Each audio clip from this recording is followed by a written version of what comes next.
അങ്ങനെ ഒരുപാട് പരാജയങ്ങൾക്ക് ശേഷം ഇന്റർനാഷണൽ ബ്രേക്കിന് ശേഷമുള്ള കേരള ബ്ലാസ്റ്റേഴ്സ് എഫ്സിയുടെ ആദ്യ എവേ മത്സരം വരികയാണ്.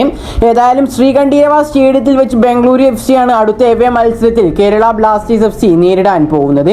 ഏതായാലും ഈ ഒരു ഗ്രൗണ്ടിൽ വെച്ച് അഥവാ ശ്രീകണ്ഠീരവ സ്റ്റേഡിയത്തിൽ വെച്ച് ഇതുവരെയായിട്ടും കേരള ബ്ലാസ്റ്റേഴ്സ് എഫ്സിക്ക് ബംഗളൂരു എഫ് പരാജയപ്പെടുത്താൻ പറ്റിയിട്ടില്ല എന്നുള്ളതാണ് മറ്റൊരു സത്യാവസ്ഥ എന്നുള്ളത്.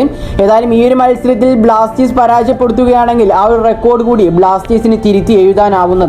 പക്ഷേ റെക്കോർഡ് തിരുത്തി എഴുതണമെന്നുണ്ടെങ്കിൽ Kerala Blasters F Bengaluru F പരാജയപ്പെടുത്തുക തന്നെ വേണം. ബംഗളൂരു എഫ് എന്നുള്ളത് വെറും ഒരു ചില്ലറക്കാർ മാത്രമല്ല. കേരള ബ്ലാസ്റ്റേഴ്സ് എഫ് തട്ടകമായിട്ടുള്ള കരൂരിൽ വന്ന് ബ്ലാസ്റ്റേഴ്സിനെ 1-3 എന്ന സ്കോറിൽ പരാജയപ്പെടുത്തിക്കൊണ്ട് പോയതാണ് ബംഗളൂരു എഫ് എന്നുള്ളത്. ഏതായാലും അവരെ പരാജയപ്പെടുത്തുക എന്നുള്ളത് വളരെ സിമ്പിൾ ആയിട്ടുള്ള കാര്യമൊന്നും തന്നെയല്ല. ശക്തമായിട്ടുള്ള ഒരു സ്കോഡ് പുറത്തെടുത്താൽ മാത്രമായിരിക്കും ഈ ഒരു മത്സരത്തിൽ ബ്ലാസ്റ്റേഴ്സിന് വിജയിക്കാൻ സാധിക്കുക. ഏതായാലും ഈ ഒരു വീഡിയോയിലൂടെ നമ്മൾ നോക്കാൻ പോകുന്നത് Kerala Blasters F versus Bengaluru F മത്സരത്തിനെ കുറിച്ചുള്ള ഒരു പ്രീ മാച്ച് ടോക്കാണ്. അപ്പോൾ ഏതായാലും ഈ ഒരു വീഡിയോയിലൂടെ നമ്മൾ Kerala Blasters F Bengaluru F എതിരെ ഇറങ്ങാൻ പോകുന്ന ഒരു പോസിബിൾ ലൈനപ്പും നോക്കുന്നുണ്ട്. അപ്പോൾ വിശദമായ വീഡിയോയിലോട്ട് കടക്കുന്നതിന് മുമ്പായിട്ട് നിങ്ങൾ ഇതുവരെ ഈ ചാനൽ സബ്സ്ക്രൈബ് ചെയ്തിട്ടില്ലെങ്കിൽ ഇതുപോലുള്ള കൂടുതൽ ബ്ലാസ്റ്റേഴ്സിനെ കുറിച്ചും ഐഎസ്എല്ലിനെ കുറിച്ചുള്ള അപ്ഡേറ്റുകളും അനാലിസിസ് വീഡിയോകളും ലഭിക്കുവാൻ വേണ്ടി ഇപ്പോൾ തന്നെ എല്ലാവരും ഈ ചാനൽ ഒന്ന് സബ്സ്ക്രൈബ് ചെയ്യാനും വീഡിയോ ഒന്ന് ലൈക്ക് ചെയ്യാൻ കൂടി ശ്രമിക്കുക. അപ്പോൾ നമുക്ക് നേരെ ഏതായാലും നമുക്കറിയാം ഈ ഒരു മത്സരം ഒരുപാട് ബ്ലാസ്റ്റേഴ്സ് ആരാധകർ വളരെ പ്രതീക്ഷയോടും ആവേശത്തോടും കൂടി തന്നെയാണ് നോക്കി കാണുന്നത്. ഏതായാലും പോയിന്റ് പട്ടികയിലേക്ക് നോക്കുകയാണെങ്കിൽ നിലവിൽ ബംഗളൂരു എഫ് 2ാം സ്ഥാനത്താണ്. ബ്ലാസ്റ്റേഴ്സ് ആണെങ്കിൽ 10ാം സ്ഥാനത്തും.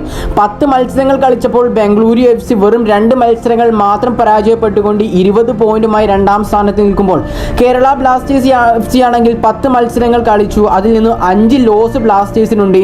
അതേസമയം വെറും 11 പോയിന്റുകളോട് കൂടി മാത്രം 10ാം സ്ഥാനത്താണ് ബ്ലാസ്റ്റേഴ്സ് നിലവിലുള്ളത്. ഏതായാലും ഈ ഒരു മത്സരം വരുന്നത് ഈ വരുന്ന ഡിസംബർ 7ാം തീയതി അഥവാ ഈ വരുന്ന ശനിയാഴ്ച രാത്രി 7:30 മത്സരം വരുന്നത്. ബ്ലാസ്റ്റേഴ്സിനെ സംബന്ധിച്ച് ഈ ഒരു സീസണിൽ വിന്നർ ആയിട്ടില്ല എങ്കിലും ബംഗളൂരു എഫ് എങ്ങനെയെങ്കിലും ഒന്ന് തകർക്കുക എന്നുള്ളത് മാത്രമാണ് ബ്ലാസ്റ്റേഴ്സിനെ ലക്ഷ്യം എന്നുള്ളത്. അതുകൊണ്ട് തന്നെ ആ ഒരു ടീമിനെ പരാജയപ്പെടുത്താൻ വേണ്ടി ഏത് വിധേനയും എന്തൊക്കെ പ്ലാനും മിക്കാൽ സ്റ്റേർ ഉപയോഗിക്കുമെന്നുള്ളത് നമുക്ക് ഉറപ്പു തന്നെയാണ്. ഇനി രണ്ട് ടീമുകളെ അപേക്ഷിച്ച് നോക്കുകയാണെങ്കിൽ കേരള ബ്ലാസ്റ്റേഴ്സ് എഫ് അവസാനത്തെ FC ഗോവയ്ക്കെതിരെ ഒരു പരാജയം വാങ്ങിക്കൊണ്ടാണ് ഈ ഒരു മത്സരം കളിക്കാൻ വരുന്നത്. അതേസമയം ബംഗളൂരു എഫ് നോക്കുകയാണെങ്കിൽ അവർ ഒഡീഷ എഫ് 4-2 എന്ന സ്കോറിൽ പരാജയപ്പെട്ടാണ് ബ്ലാസ്റ്റേഴ്സിനെയും നേരിടാൻ വരുന്നത്. അതുകൊണ്ട് ബ്ലാസ്റ്റേഴ്സിന്റെ ആവശ്യം പോലെ തന്നെ ഈ ഒരു ഹോം മത്സരത്തിൽ ബംഗളൂരു എഫ് ബ്ലാസ്റ്റേഴ്സിനെ പരാജയപ്പെടുത്തുക എന്നുള്ളതും വളരെ ആവശ്യമുള്ള കാര്യം തന്നെയാണ്. ഇനി ഏതായാലും ഈ രണ്ട് ടീമുകളുടെയും ഹെഡ് ടു ഹെഡ് എന്ന് പരിശോധിക്കുകയാണെങ്കിൽ ഇരു ടീമുകളും ഇതുവരെയായിട്ടും 15 മത്സരങ്ങളാണ് കൊമ്പ് കോർത്തിട്ടുള്ളത്. അതിൽ 4 മത്സരങ്ങൾ കേരള ബ്ലാസ്റ്റേഴ്സ് എഫ് വിജയിച്ചപ്പോൾ 9 മത്സരങ്ങളാണ് ബംഗളൂരു എഫ് വിജയിച്ചിട്ടുള്ളത്.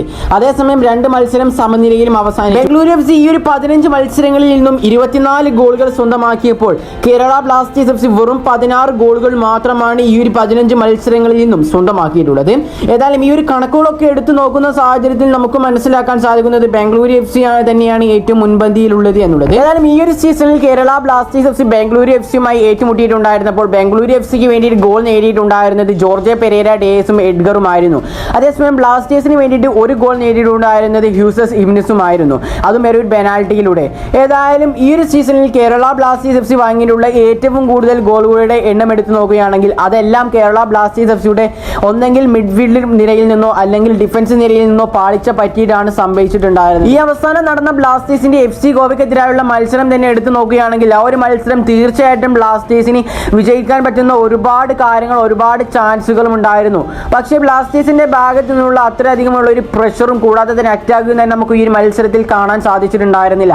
ആകെ നമ്മൾ കണ്ട ഒരു അറ്റാക്കിങ്ങും കാര്യങ്ങളൊക്കെ എന്താണെന്ന് വെച്ചാൽ കോറോ സിംഗിനെയും ക്വാമി പെപ്പറയെയും ആ പരിശീലകനായിട്ടുള്ള മിക്കാൽ സ്റ്റേറെ 2ാം പകുതിയിൽ ഇറക്കിയതിന് ശേഷം മാത്രമാണ് ബ്ലാസ്റ്റേഴ്സിന്റെ ഭാഗത്തു നിന്നുള്ള കുറച്ച് അറ്റംപ്റ്റുകളും ചാൻസ് ക്രിയേഷനുകളൊക്കെ നമുക്ക് കാണാൻ സാധിച്ചിട്ടുണ്ടായിരുന്നു. അതുകൊണ്ട് തന്നെ പരിശീലകനായിട്ടുള്ള മിക്കാൽ സ്റ്റേറെ ശ്രദ്ധിക്കേണ്ട കാര്യം എന്താണെന്ന് വെച്ചാൽ ഈ ഒരു മത്സരത്തിലേക്കെങ്കിലും വരുമ്പോൾ തീർച്ചയായിട്ടും നല്ല രീതിയിൽ അറ്റാക്ക് നടത്തുന്ന പ്ലേയേഴ്സിനെയും കൂടാതെ തന്നെ നല്ല രീതിയിൽ ചാൻസ് ക്രിയേഷനുകൾ നടത്തുന്ന പ്ലേയേഴ്സിനെയൊക്കെ ആദ്യ ലെവലിൽ കൊണ്ടുവരാൻ ശ്രമിക്കുക എന്നുള്ളത് മാത്രമാണ്.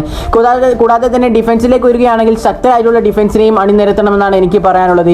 ഏതായാലും ഈ 2-3 മത്സരങ്ങളായിട്ട് അഥവാ ബ്ലാസ്റ്റേഴ്സിന് അവസാനത്തെ 2-3 മത്സരങ്ങളിലായിട്ട് നമ്മൾ കണ്ടതാണ് സബ്സ്റ്റിറ്റ്യൂട്ട് ബെഞ്ചിൽ നമ്മൾ പ്രബീർദാസ് എന്ന ഒരു സൂപ്പർ താരത്തെ കണ്ടതാണ്. അദ്ദേഹം പരിക്കൊക്കെ മാറി വീണ്ടും തിരിച്ച് നല്ല ഫോമോട് കൂടിയാണ് തിരിച്ചു വന്നിരിക്കുന്നത്.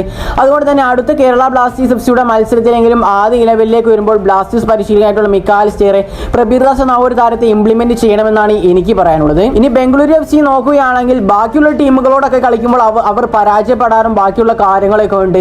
പക്ഷേ ബ്ലാസ്റ്റേഴ്സിനെതിരെ കളിക്കുമ്പോൾ എന്താണെന്ന് ഓർമ്മയില്ല, ബംഗളൂരു എഫ് പ്രത്യേക ഒരു ഉഷാറാണ് നമുക്ക് കാണാൻ സാധിക്കാറുള്ളത്. അതുകൊണ്ട് തന്നെ ബംഗളൂരു എഫ്സിയുടെ എല്ലാ താരങ്ങളും നല്ല രീതിയിൽ അവരെ കൊണ്ടാവുന്നത് പോലെ എല്ലാ എഫേർട്ടും ഇട്ട് കളിക്കുന്ന ഒരു കാഴ്ച നമുക്ക് കാണാൻ സാധിക്കാറുണ്ട്. അതിൽ ഏറ്റവും പ്രധാനപ്പെട്ട ഒരു താരമാണ് ജോർജ് പെരേര ഡേസ് എന്ന കേരള ബ്ലാസ്റ്റേഴ്സ് എഫ്സിയുടെ മുൻ താരം എന്നുള്ളത്. ജോർജ് പെരേര ഡേസിന് കൂടാതെ തന്നെ സുനിൽ ഛേത്രി, അതുപോലെ തന്നെ അവരുടെ ഗോൾ കീപ്പർ ആയിട്ടുള്ള ഗുർപ്രീത് സിംഗ്, അവരൊക്കെ മികച്ച പെർഫോമൻസ് ആണ് ബ്ലാസ്റ്റേഴ്സിനെതിരെ കാഴ്ചവെക്കാറുള്ളത്. പെരേര ഡേസിനെ സംബന്ധിച്ചിടത്തോളം കേരള ബ്ലാസ്റ്റേഴ്സ് എഫ്സിക്കെതിരെ കളിക്കുമ്പോൾ അദ്ദേഹം തീർച്ചയായിട്ടും എങ്ങനെയെങ്കിലും ഒക്കെ ഒരു ഗോൾ നേടാറുണ്ട്. അതിനുശേഷം ബ്ലാസ്റ്റേഴ്സ് ആരാധകരെല്ലാവരും തന്നെ വളരെയധികം പ്രകോപിതരാക്കുന്ന രീതിയിൽ സെലിബ്രേഷനും ഇടാറുണ്ട്. ഏതായാലും ഈ ഒരു താരം എന്തായാലും ബ്ലാസ്റ്റേഴ്സിനെതിരെ കളിക്കുമ്പോൾ മികച്ച പെർഫോമൻസിനായിരിക്കും പുറത്തേക്ക് എടുക്കുക. അതുകൊണ്ട് തന്നെ ബ്ലാസ്റ്റേഴ്സ് അതൊക്കെ കണക്കെടുത്തുകൊണ്ട് തന്നെ ആയിരിക്കണം ഇനി അങ്ങോട്ടുള്ള പരിശീലനങ്ങളും ബാക്കിയുള്ള കാര്യങ്ങളെല്ലാം തയ്യാറെടുക്കേണ്ടത് എന്നുള്ളത്. അതുകൊണ്ട് തന്നെ ബ്ലാസ്റ്റേഴ്സിന്റെ പരിശീലകൻ മിക്കാൽ സേറെ തീർച്ചയായിട്ടും ഇതിൽ ഈ ഒരു മത്സരത്തിൽ എന്തെങ്കിലും വലിയ രീതിയിലുള്ള ഒരു മാറ്റം കൊണ്ടുവരുമെന്ന് തന്നെയാണ് നമ്മൾ പ്രതീക്ഷിക്കുന്നത്. ഇനി ഏതായാലും നിങ്ങൾ എല്ലാവരും വെയിറ്റ് ചെയ്തിട്ടുണ്ടായിരുന്ന കേരള ബ്ലാസ്റ്റേഴ്സ് എഫ്സിയുടെ ഈ ഒരു മത്സരത്തിലേക്ക് വരുമ്പോഴുള്ള ഒരു പോസിബിൾ ലൈനപ്പാണ് നമ്മൾ ചർച്ച ചെയ്യുവാൻ പോകുന്നത്. ഏതായാലും ഗോൾ പോസ്റ്റിലേക്ക് നോക്കുകയാണെങ്കിൽ സാധാരണത്തെ പോലെ തന്നെ കേരള ബ്ലാസ്റ്റേഴ്സ് എഫ്സിയുടെ മലയാളി ഗോൾ കീപ്പറായിട്ടുള്ള സച്ചിൻ സുരേഷിനെ ആയിരിക്കും നമുക്ക് കാണാൻ സാധിക്കുക. ഇനി പ്രതിരോധ നിരയിലേക്ക് വരികയാണെങ്കിൽ നവോച്ച സിംഗ്, മിലോസ് റിഞ്ചിച്ച്, ഹോർമിപ്പാൻ റുയിവ, പ്രബീർ ദാസ് എന്നിവരെയായിരിക്കും നമുക്ക് കാണാൻ സാധിക്കുക. ലെഫ്റ്റ് ബാക്ക് ആയിക്കൊണ്ട് നവോച്ച സിംഗ് പന്ത് തട്ടുമ്പോൾ റൈറ്റ് ബാക്ക് ആയിക്കൊണ്ട് പ്രബീർ ദാസും അതോടൊപ്പം തന്നെ സെന്റർ ബാക്ക് കൂടെ ആയിക്കൊണ്ട് മിലോസ് റിഞ്ചിച്ചും ഹോർമിപ്പാമും പന്ത് തട്ടാനാണ് സാധ്യതയുള്ളത്. ഇനി മിഡ്ഫീൽഡിലേക്ക് വരുമ്പോൾ Adrian Luna, Freddy Lallawmawma, Vipin Mohanan എന്നിവരെയായിരിക്കും നമുക്ക് കാണാൻ സാധിക്കുക. റൈറ്റ് വിങ്ങിൽ വിപിൻ മോഹനനും ലെഫ്റ്റ് വിങ്ങിൽ ഫ്രെഡി ലാവമാവയും കളിക്കുമ്പോൾ ഇരുവർക്ക് മുന്നിലായിക്കൊണ്ട് അറ്റാക്കിംഗ് മിഡ്ഫീൽഡ് റോളിൽ മജീഷ്യൻ അഡ്രിയാൻ ലൂണ അണിനിരക്കാനാണ് സാധ്യതയുള്ളത്. ഇനി മുന്നേറ്റ നിരയിലേക്ക് വരികയാണെങ്കിൽ റൈറ്റ് ഫോർവേഡ് ആയിക്കൊണ്ട് കോറോ സിംഗ് പന്ത് തട്ടുമ്പോൾ ലെഫ്റ്റ് ഫോർവേഡ് ആയിക്കൊണ്ട് മൊറോക്കൻ സ്ട്രൈക്കർ ആയിട്ടുള്ള നോഹ സദോയും പന്ത് തട്ടും. ഇരുവർക്കും തൊട്ട് മുന്നിലായിക്കൊണ്ട് ഒരു പ്രോപ്പർ സ്ട്രൈക്കർ ആയിക്കൊണ്ട് ജീസസ് നിമിനിച്ചും അണിനിരക്കാനാണ് സാധ്യതയുള്ളത്. ചിലപ്പോൾ ജീസസിന് പകരമായിക്കൊണ്ട് മുന്നേറ്റ നിരയിൽ സ്ട്രൈക്കർ ആയിക്കൊണ്ട് നമുക്ക് ക്വാമി പെപ്രയും കാണാൻ സാധിച്ചേക്കാം. കാരണം എന്താണെന്ന് വെച്ചാൽ കഴിഞ്ഞ മത്സരത്തിലൊക്കെ ജീസസ് നിമിസിന്റെ ഭാഗത്തു നിന്നും വളരെ മോശം പ്രകടനമായിരുന്നു നമുക്ക് കാണാൻ സാധിച്ചിട്ടുണ്ടായിരുന്നത്. അതുകൊണ്ട് തന്നെ ചിലപ്പോൾ അഥവാ ഒരു 100-ൽ ഒരു 50% നമ്മൾ ചിലപ്പോൾ തീർച്ചയായിട്ടും അവിടെ ക്വാമി പെപ്രയും കാണാൻ സാധ്യതയുണ്ട്. ഏതായാലും എനിക്ക് പോസിബിൾ ആയി തോന്നിയിട്ടുള്ള ഈ ഒരു ലൈനപ്പ് ഞാൻ 4-3-3 എന്ന ഫോർമേഷനിലാണ് പരിഗണിച്ചിട്ടുള്ളത്. ഏതായാലും ഇതിനെല്ലാം കുറിച്ചുള്ള നിങ്ങളുടെ അഭിപ്രായങ്ങൾ നിങ്ങളുടെ കമന്റായി രേഖപ്പെടുത്തുക. കൂടാതെ തന്നെ ഈ ഒരു മത്സരത്തിൽ കേരള ബ്ലാസ്റ്റേഴ്സ് ഇറങ്ങാൻ സാധ്യതയുള്ള ഒരു പോസിബിൾ ലൈനപ്പും അതോടൊപ്പം തന്നെ ഈ ഒരു മത്സരത്തിലെ ബ്ലാസ്റ്റേഴ്സിന്റെ സ്കോറും ഒന്ന് നിങ്ങൾക്ക് പ്രെഡിക്റ്റ് ചെയ്യാൻ സാധിക്കുകയാണെങ്കിൽ തീർച്ചയായിട്ടും താഴെ കമന്റായി രേഖപ്പെടുത്താൻ ശ്രമിക്കുക.